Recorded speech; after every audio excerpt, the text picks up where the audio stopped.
Hi, it's Laura here on the customer success team. This video is going to go over the details of one part of the import process called the data prep.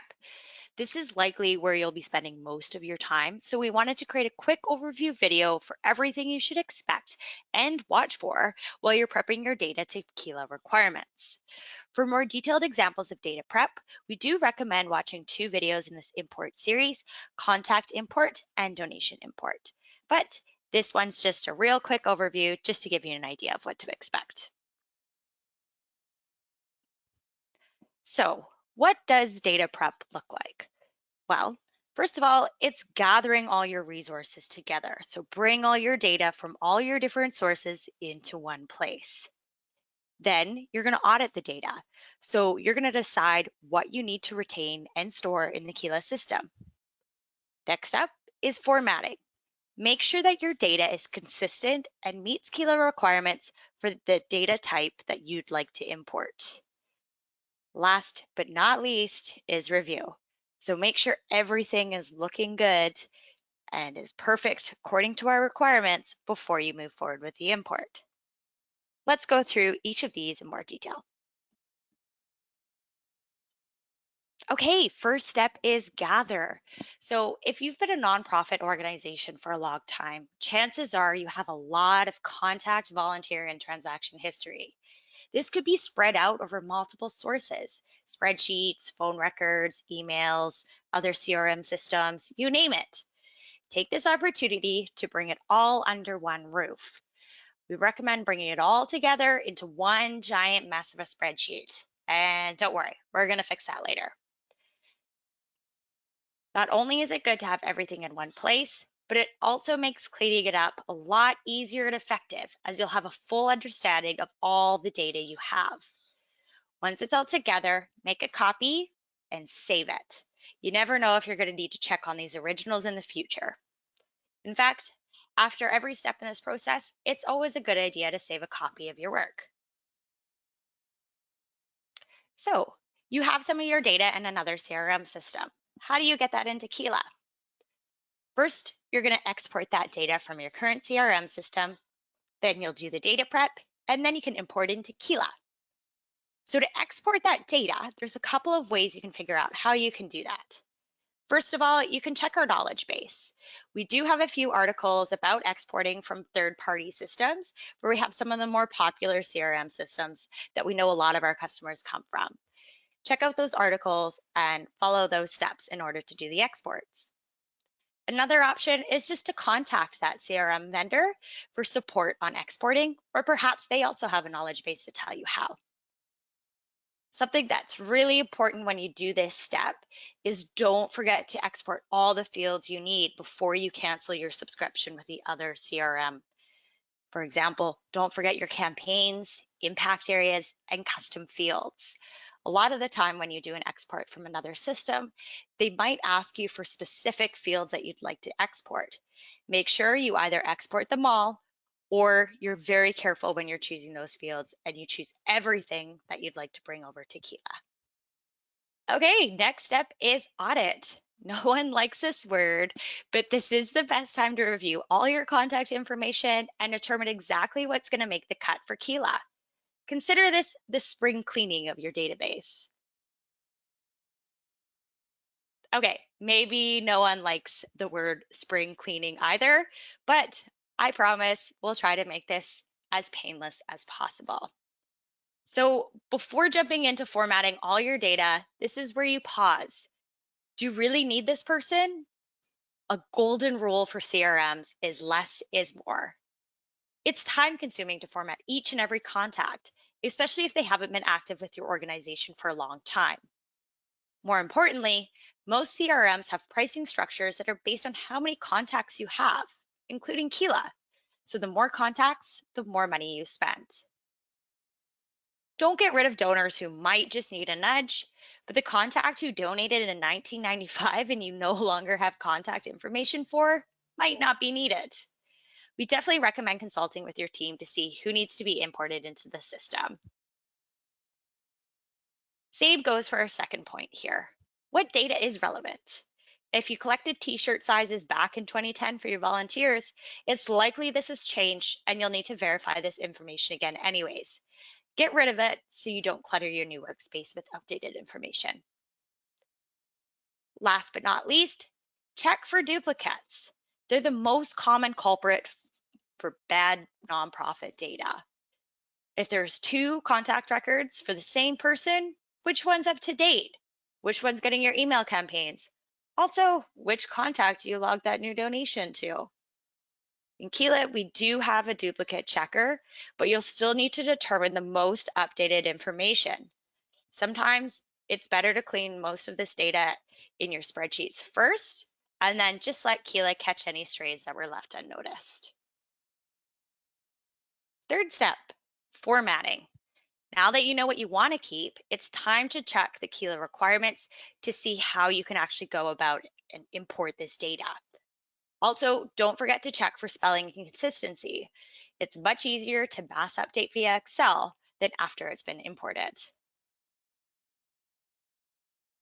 So, what exactly are Keela's formatting requirements? Well, great question. We recommend once you get to formatting your different data that you check our knowledge base. We have an article and a template for each of the different import types to help guide you along how you can import your data. So download those templates, match up what you have with all the different formatting requirements and fields that we have in Keela. If there's anything left over, that's when you want to start thinking about different fields that you can use for those leftover columns. So for example, if you're doing a contact import, you're going to want to use custom fields or tags. For a donation import, you could use keywords or perhaps source. So there's lots of different options. I always recommend checking to see what default fields we have using the tables in the Help Center articles, and then anything left over, that's where we're gonna look custom fields, tags, keywords, and source. So what else should you be checking? Well, consistency. So make sure that each of your columns has the right data. Make sure someone's birthday isn't in the column for phone number. Also, make sure everything's formatted the same. If a lot of your donors are from BC, make sure you either use BC, the short form, or British Columbia. This goes for all the different states and provinces. We always have different formats that we use, so keep everything consistent. It's really going to help with reporting and filters down the road. Next one up is name formatting.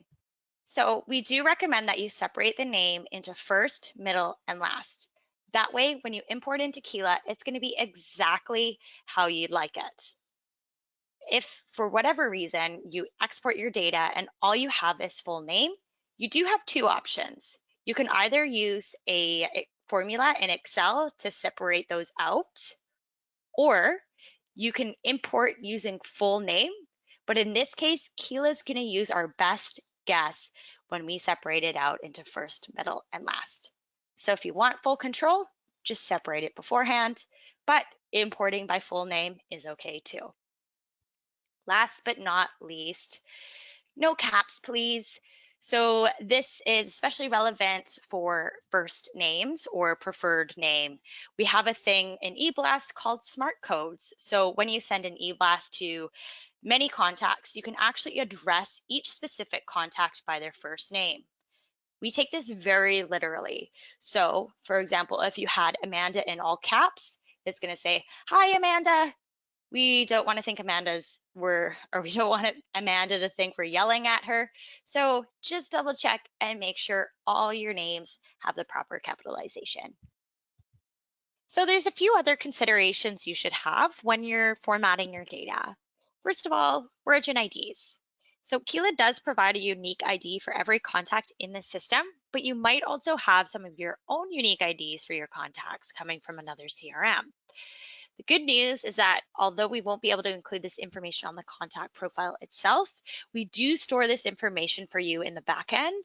So definitely make sure you're using these origin IDs for your imports, especially if you have some contacts that might share an email address or name. Contact types. So in Keela, there's two contact types, companies and individuals. If you're importing a company record, just make sure you specify company in the company type column, as all other records will be considered individuals. You can also link individuals to companies using the associated company column. Next up is households. If you have contacts with a close relationship, such as families, add them as a household in Keela. You can do this through an import. If contacts are linked to a household, they'll still have their own contact record, but you'll be able to see all their transactions, volunteer hours, and interactions consolidated into one within the household view. Smart codes. So as I mentioned, we have smart codes available when you send an e-blast. So this allows you to address each individual in your email. It's a way to make your e-blast more personalized. Check out our smart codes to understand what can be used if, say, you have a specific scenario that you'd like to cover for your emails. Definitely consider that as you're looking at all your different columns and formatting them. Last but not least, tags versus custom fields. So we know that your contact data is unique.